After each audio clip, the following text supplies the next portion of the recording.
Hello मेरे भाई बहन, क्या हाल चाल है। देखिए, भारत पर कई सारे विदेशी आक्रमण किया गया है और यहाँ से क्वेश्चन आता है, इसको समझ लेते हैं। यहाँ पर हमारे यहाँ क्या हुआ कि मौर्य साम्राज्य का जब स्थापना हुआ ना, तो पूरे भारत को क्या किया गया, एक सूत्र में बांध दिया गया, बाहरी कोई भी आक्रमण नहीं हुआ। लेकिन जैसे ही अशोक का मृत्यु होता है, उसके बाद क्या होता है कि उससे जितना उत्तराधिकारी होते हैं कमजोर होते हैं। अब बाद में क्या होता है, भारत पर आक्रमण होना क्या होता है, शुरू होता है। और भारत में आक्रमण इसी डायरेक्शन से क्या होता है, शुरू होता है। इसको बोलते हैं पश्चिम उत्तर वाला भाग। अगर इस तरह से आप मैप ड्रा कीजिएगा तो ईस्ट हो गया, वेस्ट हो गया, नॉर्थ हो गया, साउथ हो गया, मतलब नॉर्थ वेस्ट, मतलब बाबू क्या हो गया, पश्चिम और उत्तर से क्या हुआ, भारत पर आक्रमण होना शुरू हो गया। अब इसी क्रम में देखिए क्या कि यहाँ बात करते हैं कि यहाँ पर एक बैक्टीरिया जगह था, तो बैक्टीरिया से क्या होगा, आक्रमण होगा। तो इसीलिए बोलते हैं बैक्टीरियाई शासक का आक्रमण। और इसके अलावा और भी आक्रमण होगा। तो देखिए, अलग अलग जो विदेशियों द्वारा आक्रमण किया गया उसका एक क्रम आपको पूछेगा। इसका ट्रिक आप याद कीजिए, हिस पकू। हिस पकू मतलब क्या होगा कि पहले हिंद यूनानी, उसके बाद शक आएंगे, उसके बाद पल्लव, उसके बाद कौन आएंगे, कुषाण आएंगे। तो यहाँ पे हिंद यूनानी को समझते हैं। देखिए, हिंद यूनानी शासकों को बोलते हैं बैक्टीरियाई शासक, क्योंकि इनका संबंध क्या है, हिंदुस्तान से है और प्लस कहाँ है, यूनान से। बेसिकली क्या है कि यूनान के अंतर्गत ही बैक्टीरिया क्या था, एक राज्य था, और वहां से भारत पर आक्रमण हुआ। तो एक तरफ तो यूनान के हैं और यहाँ पर क्या हो गए, भारत के हो गए। तो इसलिए बोलते हैं हिंद मतलब हिंदुस्तान, और यूनानी मतलब क्या है कि दोनों का क्या है, मिला जुला रूप है। सबसे पहले बात करते हैं कि भारत में सिकंदर आक्रमण किया था। सिकंदर के बाद क्या हुआ, सेल्यूकस निकेटर आया। सेल्यूकस निकेटर के बाद क्या हुआ, एंटियोकस गद्दी पर बैठा। और उसके बाद क्या हुआ कि डेमेट्रियस जो है भारत पर आक्रमण किया। सब शासक हमारे लिए इंपॉर्टेंट नहीं है, हमारे लिए इंपॉर्टेंट कौन है, मिनांदर है। तो इसको बढ़िया समझेगा। समझिए, भारत पर आक्रमण किए हिंद यूनानी शासक, इन्हीं को बोलते हैं बैक्टीरियाई शासक। तो अपना राजधानी बनाए सकाल को, और सकाल का नाम क्या है वर्तमान समय, सियालकोट, जो कि पाकिस्तान में है। और पाकिस्तान का जो सियालकोट है ना, यहाँ पर बल्ला बनाने के लिए प्रसिद्ध है। मतलब जो क्रिकेट का जो बल्ला होता है, बैट ना, वहाँ पर सियालकोट में खेल का सामान यहाँ पर बहुत ज़्यादा बनता है। तो राजधानी उन्होंने यहाँ पर बनाया। और इसमें जो सबसे प्रसिद्ध राजा हुआ, कौन हुआ, मिनांदर हुआ। और मिनांदर का शासनकाल की बात करते हैं तो ईसा के पहले, देखिए यहाँ 0 मानते हैं, और ईसा के जन्म की पहले की बात करते हैं, इधर जन्म की बात करते हैं। तो जहाँ BC रहेगा, बिफोर क्राइस्ट, मतलब क्या हो गया कि ईसा के पहले की बात करें, और 0 के बाद रहेगा, उसका मतलब क्या हो गया कि हम आधुनिक समय की बात करें। जैसे अभी बोलते हैं क्या कि 2022 चल रहा है, तो 2022 AD चल रहा है, माने ईसा के 2022 साल बाद की बात करें। और यहाँ पर ईसा की क्या बात करें, 165 से लेकर के 145 साल पहले की बात करें, तो मिनांदर का शासन यहाँ का रहा था। अब देखिए, भारत में जब मिनांदर आक्रमण किया तो एक बौद्ध साधु थे, जिसको बौद्ध संत बोल सकते हैं, बौद्ध भिक्षु बोल सकते हैं। उनका नाम था नागसेन या नागार्जुन। उनके संपर्क में आया और बौद्ध धर्म को क्या किया, अपना लिया।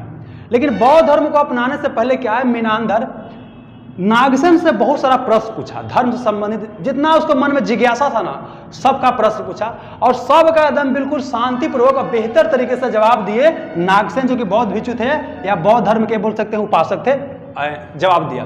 तो इनके जवाब से प्रभावित होकर के मिनांदर क्या किया, बौद्ध धर्म को अपना लिया। तो मिनांदर जितना प्रश्न पूछा था ना, उसको एक पुस्तक लिख दिया गया और उसी को बोला गया मिलिंद पन्हो। क्या बोला गया, मिलिंद पन्हो। मिलिंद पन्हो का मतलब होता है मिलिंद का प्रश्न। मिलिंद प्रश्न किए और नागसेन क्या किए, उत्तर दिए। तो पूछेगा मिलिंद पन्हो का संबंध किससे है, मिनांदर और नागसेन का क्या है, सवाल जवाब का यहाँ पर बोल सकते हैं सीरीज है। समझ में गया। अगला जो क्वेश्चन पूछेगा कि मिनांदर बाद में कौन धर्म को मानने लगा, बौद्ध धर्म को।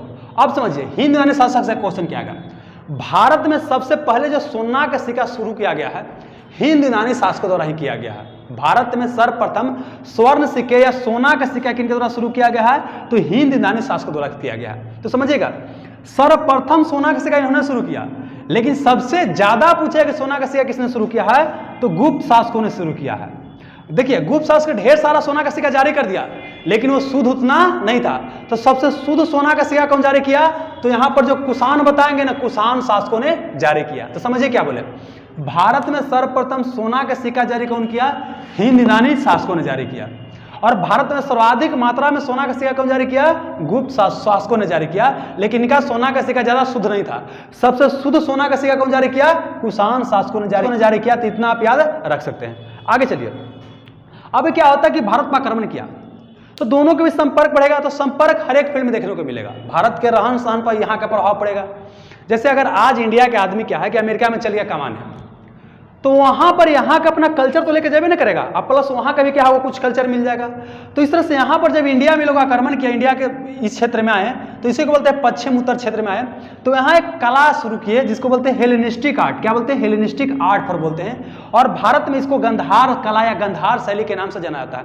ये बेसिकली क्या है? मूर्ति निर्माण की कला। मूर्ति निर्माण क्या है? एक कला है। जैसे कुछ मूर्ति में क्या होता है, महात्मा बुद्ध की आप मूर्ति देखोगे, किसी में क्या होता है, बाल करली दिखाया जाता है, कहीं आँख पूरा एकदम लंबा दिखाया जाता है। तो इस तरह से क्या है कि वहाँ पर अलग तरीके से दिखाया जाता है, हमारे यहाँ अलग तरीके से दिखाया जाता है। जैसे मथुरा शैली होता है, अमरावती शैली होता है। तो यहाँ पर इन्होंने क्या शुरू किया? हेलेनिस्टिक आर्ट शुरू किया और उसी को बोलते हैं गंधार कला, भारत में बोलते हैं। तो क्वेश्चन क्या पूछेगा कि हिंद यूनानी शासकों ने भारत में कौन सा आर्ट फॉर्म की शुरुआत किया? हेलेनिस्टिक आर्ट फॉर्म की शुरुआत किया। अगला पूछेगा गंधार शैली पर किसका प्रभाव पड़ता है, कि गंधार शैली पर किसका प्रभाव दिखाई देता है?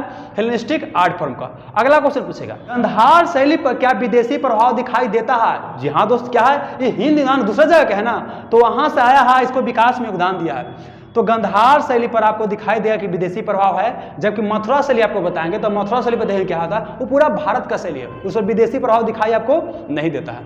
तो देखिए यहाँ पर हमने क्या क्या बोला।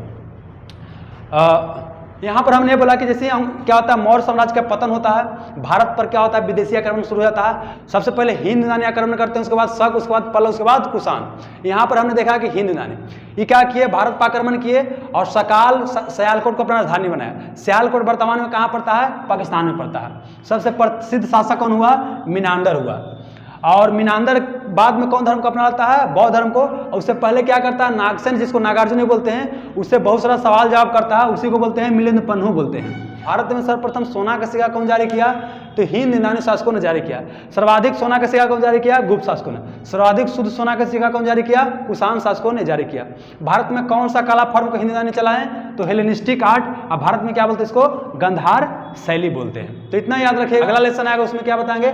शक के बारे में बताएंगे।